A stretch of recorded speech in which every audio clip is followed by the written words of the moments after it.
So, why did you choose design as your career? I choose design as a career because when I was young, I was wanting to create some products and to develop motion, graphics, web design, and I was always interested on computers. Okay, so my first choice was not design itself; it was architecture.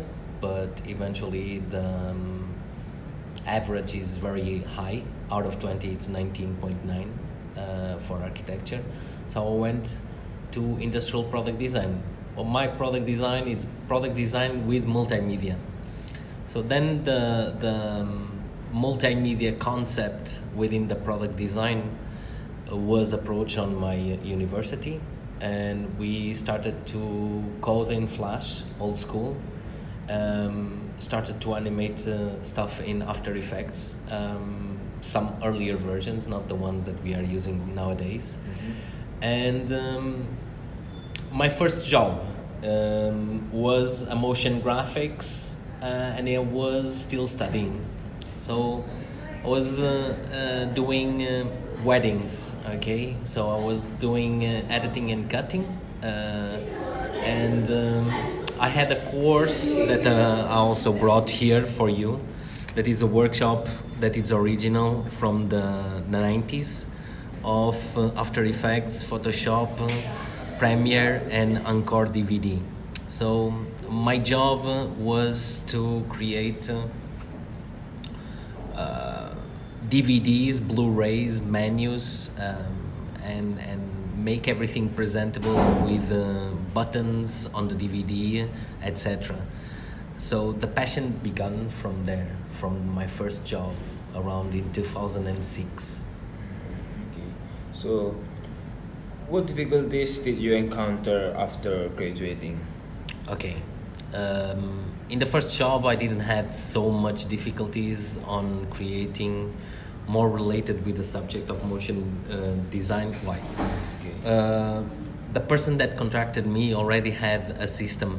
In that time, it was a Creative Pro system, Sound Blaster, with 4.1 or 5.1 system, and with a Matrox. A Matrox is like a videographic card. So when we are going for motion graphics, we should not rely on the graphic board. You should have also a motion graphics, in this case a video card that will allow you to do real-time effects. So the computer was almost very prepared. 2 monitors, at the time we didn't have 27, but 22 was quite nice. And I had also a black Trinitron, so I had a Sony kind of like monitor that was the third monitor for me to see how it would come up on the TVs, because our monitors on the computer do not translate what happens on the TV. So at that time I was like, okay, softwares, everything was there, so I didn't have problems. Okay. So, according to you, what are the skills required to be a designer? Okay, the crafts comes from the tools. It's not only the will that you have for making stuff. First of all, you need knowledge. You need to maybe go directly to the Adobe or the softwares that you are using and try to have some accreditation on the market on that specific softwares that you are working. Then afterwards, you need the hardware. Super important. That is the most important thing that you have, because the will of making without the hardware, it's like you want to make it, but your computer will never allow you to do it. So it's like rendering on a certain computer. If you want to render something very huge, it will not be possible because the computer doesn't allow it. So you need the hardware. Also, one of the things that I have in my 2011 job, normally when I go to work with companies, I first start with a consultancy. Then eventually I started working for them. So I have some requirements when I'm working. I don't want my boss yelling at me because he doesn't understand what it's motion graphics. Because he's the CEO, he doesn't understand about hardware, he doesn't understand about software. He just wants the product there. So we as designers should always approach, so you want this product to the person that is contracting you. So there's a requirement. So we'll need a specific computer with specific hardware, with specifications and specific software. So in my time, in 2011, I had a Blackmagic DaVinci. So I imported that video card from United States, and it was, even the CEO told me, it comes for you and to nobody else, because it was quite expensive, and it's for coloring, for real-time effects. So because in the industry we have a workflow. If the boss wants very fast, he needs to have hardware very fast, or a very nice computer that will work. Even one of the times there was a crew from a TV that came to that studio that we were working, and he said, "Hey, Emanuel, you have here a TV station with that Blackmagic DaVinci." So he had outputs and inputs for all the cameras. We pressed on space and After Effects and Premiere running like real time, everything. And I learned how to deal with these kind of things, and also how to relate my job to certain individuals that are in the industry that they do not understand what we require to make our jobs. That is my point of view. Hardware, it will always be associated with knowledge, okay? Okay, so in your perspective, is motion graphic growing enough, like, so that there's room like for beginners like me? A graphic card depends on the graphic card, because we have different. In my case, I know a lot of hardware, so I like NVIDIA Quadros, but they are ranging around 1,000, 2,000, depends on the model that you want. In my case, when I had my interns, because I was taking care of around 12 interns in my company, on the company of 2011, on the studio, and the CEO also asked me, what do you require for the interns?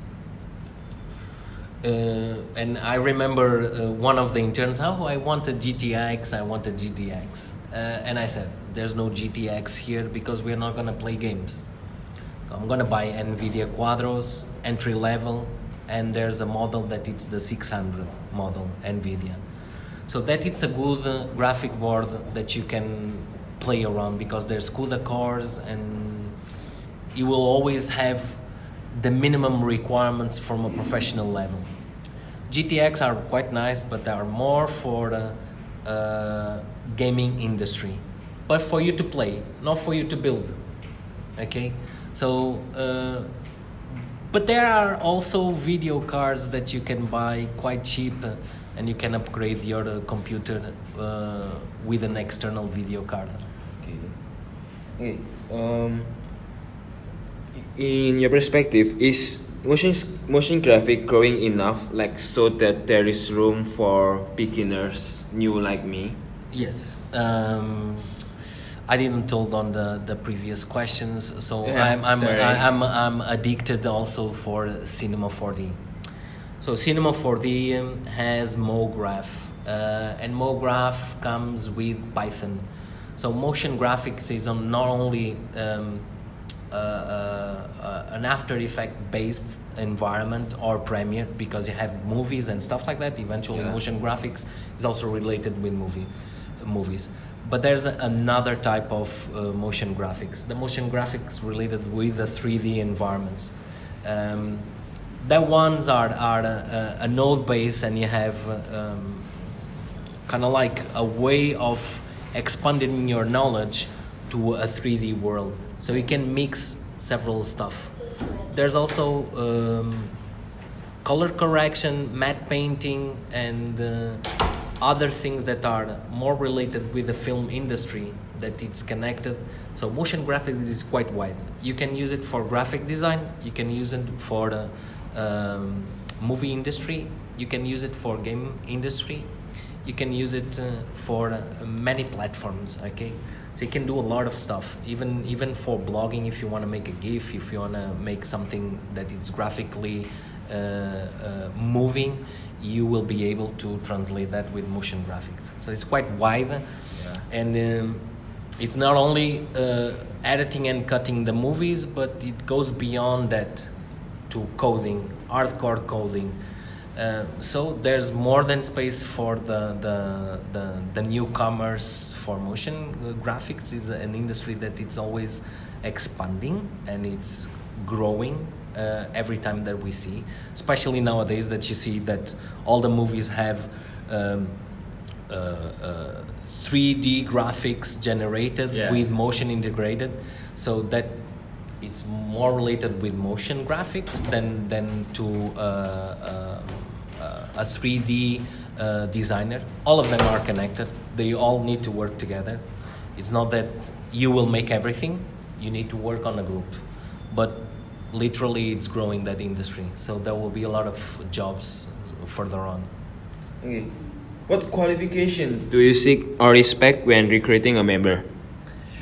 Imagine that, so the question is, if I'm contracting someone, what do I require? Yes. So, I mean, making them of your teammate that's going to work together.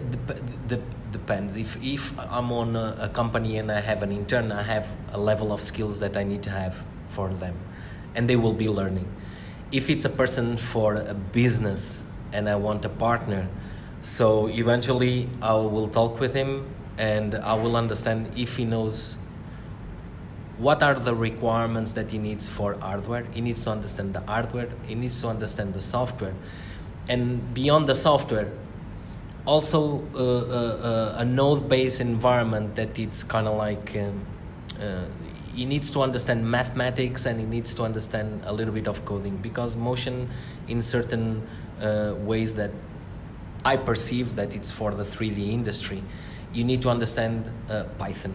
And with that, Python is also After Effects. And if you want to make motion in After Effects, you need to integrate really advanced the coding. Okay, so I always look for someone with an extra skill. That it's the coding. That it's the added value that comes with that person. And all the motion graphics should have a component of coding only on Python. Because that will enhance the possibilities of having a job on the future to come, okay? Because all of the companies will require that. Okay. So do you have any advice for designers who just created, and what are those? Okay. The thing that I want, it's if you want to be a truly recognized person on the industry, beyond the university, you should specialize yourself within the motion graphic industry.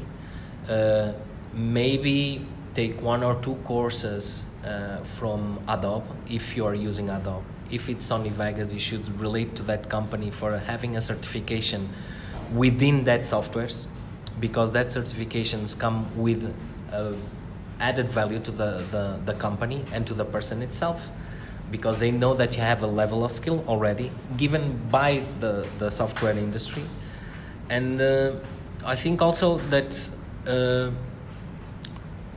in some questions you should also specialize yourself on a 3D environment like Cinema 4D, that it's related with motion graphics, that has the MoGraph component, that it's motion graphics. In what sense? I think always a person should specialize himself on the field that they want to go, because a bachelor level and a master level will always be generalistic. You will acquire a lot of information, but you will not go deep on a certain discipline or module. So normally my advice is, if you can, beyond the university, you should parallel to that have some workshops, go literally to some people or groups that exist on your area, communicate with them, do work on the industry, because studying is one thing, working is much knowledgeable, because you work under pressure, and working under pressure you'll have other people that know more than you, and they will give you those requirements that it's the secrets from the industry, especially on movie industry. You will know art directors, you'll know how to direct, you will know how to work with a kinematics guy that will rig a specific character for the game industry, for the movie industry, etc. And also, if you like, go for one thing, and if you the motion graphics, there's indie games. There's also a documentary about the indie games, that it's something that comes from the 70s, and now there's a lot of people using those kind of games, especially Apple. Why? Because everything is coming to iPhone or a phone or a tablet environment, so you need kind of like a certain level of motion graphics that it's not super heavy for the hardware that those devices use. So it's more driven for the mobile than for the stationary, like a desktop or workstation. So indie games are more driven to that. That is also a specialty that people on motion graphics learn on the game industry of motion graphics. That is my point of view. Okay? Okay, I think that's it. Okay, thank you. Thank you. You're more than welcome.